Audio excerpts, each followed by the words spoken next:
Welcome and welcome back to the ever more epic and ridiculous adventures of Galactic Chad on our Star Wars The Old Republic First Impressions adventures.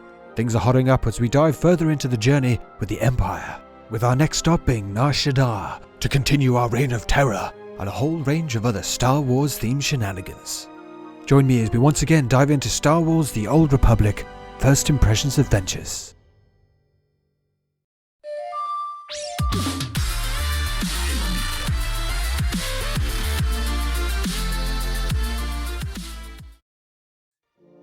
We rejoin Chad and Co. aboard his shiny personal starship, where LEGO Terminator confirms the details on the remaining spy under his command, Agent Delicon, that we must take out.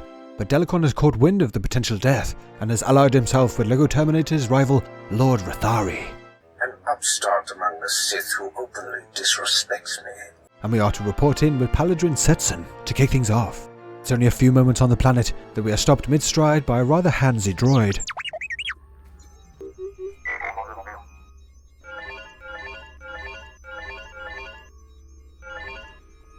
Maro here informs us that she's been having issues with some local gangsters, causing issues for the Empire, and appeals to Chad to handle Ukabi, their leader. Ukabi and the Exchange refuse to join us. With Chad's wake of destruction being inevitable, we add him to the list, right before getting an eerie look at a red spiky version of Chad & Co. from another dimension. Now with no more time to waste, we enter the SWTOR proper, and get a great walkout to the neon-soaked city that awaits. I've said it a bunch already during the series, but SWTOR has some great level and art design in its zones. Chad braves his one and only fear, the fast travel system. And we make it to our contact, Setsum, who seems to already have some rather unwanted company. The Exchange is moving in on this operation of yours. No amount of sugar gonna change that. Take one step closer and there'll be 24 Sith surrounding you. 24, that's a dead giveaway, darling. You got none. These are your last breathing moments. Now what you say, Big Shot? With yet another of SWTOR's lackeys underestimating Chad. We've been trained to handle Sith. Kinda glad we get to show off. Kill the Sith. And get some goddamn new hats. I mean, what the hell is on your head? We quickly dispatch the Exchange troublemakers. You have a flair for dramatic entrances. Me? No. That? Most definitely. So you're here to take out Lord Rathari? Won't be easy. He usually just appears, devastates, then disappears. Sounds like my ex-wife. Setson advises that we make a visit to ruin Lord Rathari's deal with the Hutts to get his attention and draw him out. When all this intrigue is over and Rathari is a memory, maybe we can get to know each other better. That will definitely be in order. I might even buy some flowers. And with that, we set off to smash up some of our other target, Ukabi's toys. While getting a chance to play dress-up as a roided-out Power Ranger, we report back in with Maro, and it seems Ukabi is not too happy about our little outing. It seems like a more direct approach is needed, and with that we head out to murder Ukabi's leaders before taking on the man himself. And it begs the question of why they didn't just ask Chad to do that in the first place. After defeating the leaders, we're called quickly to Maro, who reports that Ukabi himself has decided to intervene, and that we have been sold out. So we quickly whiz back to confront the man himself, and with that the first showdown begins. Godova and the others fear me. Fear destroys minds. Look upon my body. Cortosis skin grafts. Intravenous colto injection system. Holographic targeting array. I even have 3 cup holders. With Chad of course smashing the crap out of each and every cup holder, and with one of Ukabi's henchmen wisely choosing to hide beneath a seemingly quite underwhelmed Hutt. With Ukabi decommissioned, it turns out it was the Hutt that tipped him off to our presence in order to get us killed. And upon learning this, Chad thanks him for the opportunity for more slaying the only way he knows how. After washing his fist, Chad jumps on the local travel point to continue the wake of destruction, and finally makes it to the meeting between Lord Rathari's apprentice and the Hutts. The Hutts don't take kindly to Chad's presence, and Rathari's apprentice is so shocked he has to turn around twice. I'm not an ambi-turner. And it turns out we have no choice but to murder them all, starting with stunning Rathari's henchman with the world's most overdeveloped pimp slap. Attack! As well as the Hutts, where Chad can't help himself but to style out a little.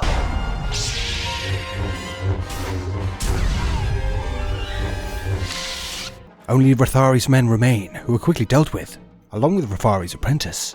Lord Rathari will still be you and your master's downfall. Your master will be as dead as you soon enough.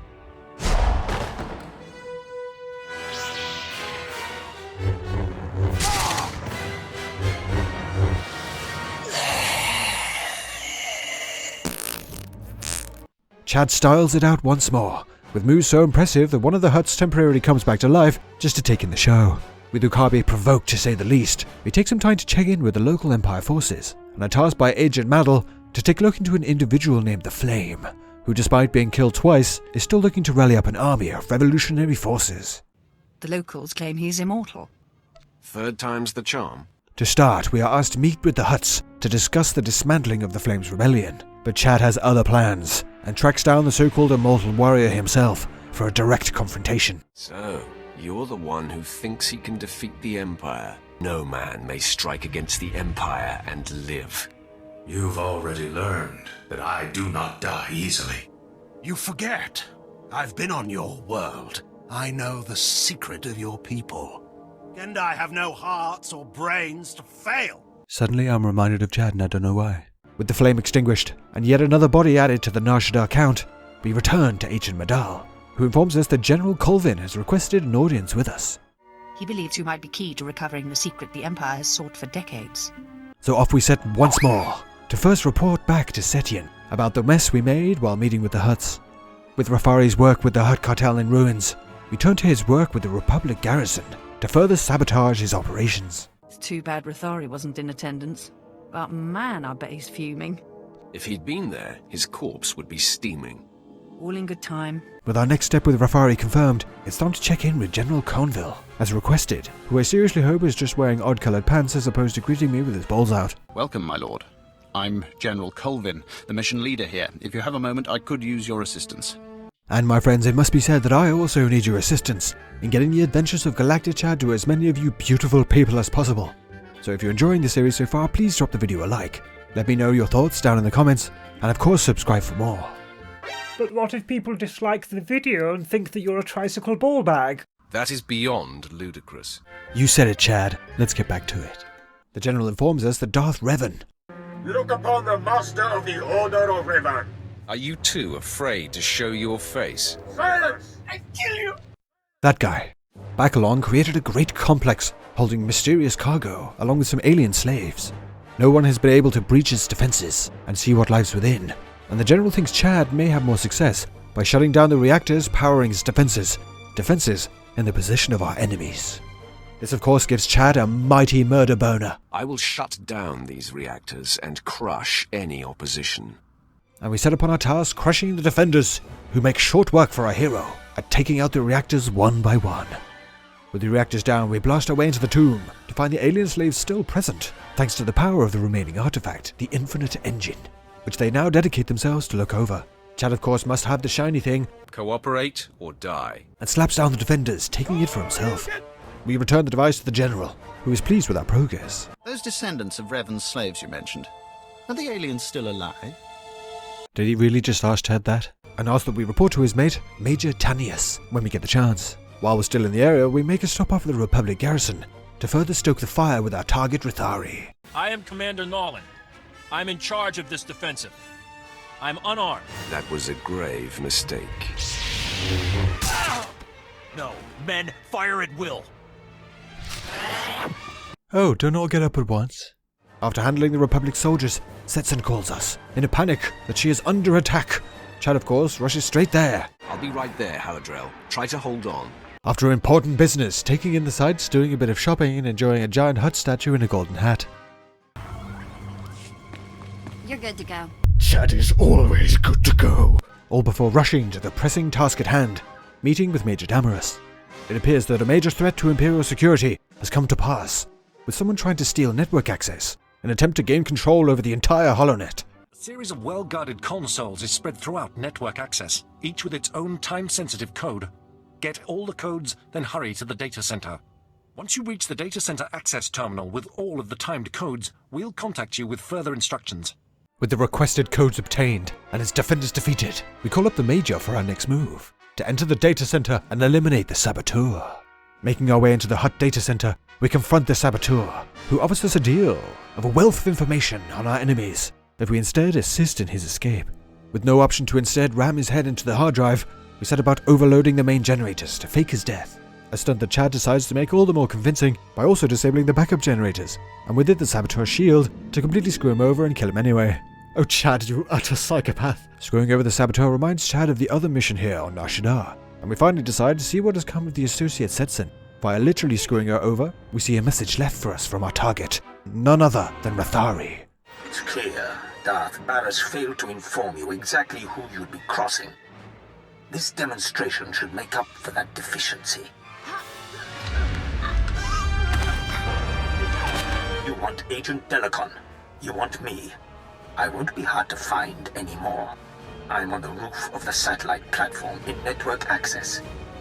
If you dare show, I will grant you a duel to the death. Be honored. With a time and a place set, Chad smells blood in the water and smashes his way to the roof of the satellite platform for a showdown with Rathari.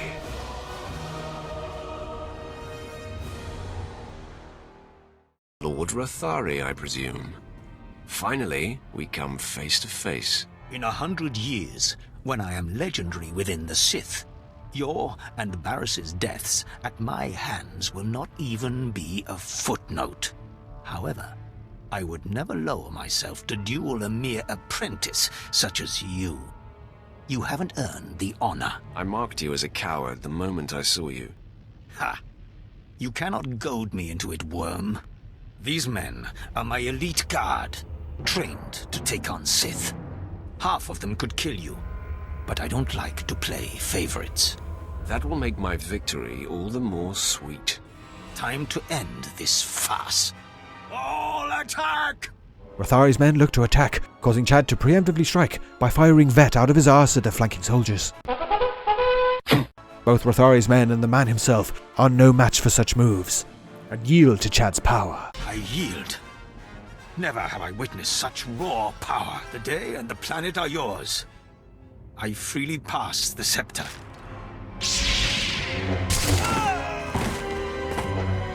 The threat Delicon posed to you and your master has died with him. I hope it ingratiates me in some way. I was looking forward to doing that myself. You are above such trifling tasks. Let others like myself do such deeds for you. It's clear to me now. Someday you will rise above your master. It is you, not I, who will be Darth Barris's end. Grant me mercy, so I may live to see it. Honor me with some small hand in it. Death is the only honor you've earned.